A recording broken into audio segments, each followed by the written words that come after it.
Bitta shag'al to'ktirsam, bo'ldi. Senlarni qishdan olib chiqib olaman. Nimalar deyapsiz? Jamshidda shag'al deysiz. Men tushing bu yoqqa mayda o'schilikni vaqtim o'zi nima muammo bo'lyapti? Aka, bu mollarni yemagan narsasi qolmadi. Shumi faqat muammo yo'q. Boyagi g'isht deysiz, blok deysiz, o'tin deysiz. Videoni oxirigacha tomosha qiling va videoga bitta hozirdan like bosib qo'ying, buni yechimini ko'rsatib beramiz.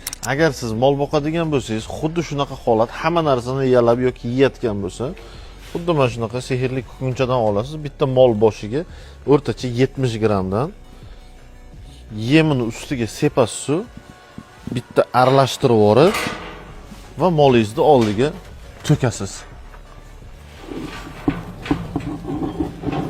Qoramollarda asosan bunaqa kasalliklar tilini o'ynatishi, hamma narsani yalashi, mikro va makro elementlarni ozuqadan ola olmasligi tufayli ro'y beradi.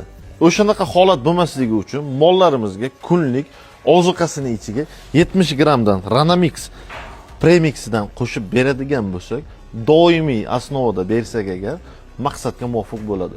Premiximiz ichida vitamin va mikro va makro elementlar mavjud. Videomiz foydali bo'lgan bo'lsa, xuddi mana shunaqa mol boqadigan tanishlaringizga jo'natib qo'yinglar.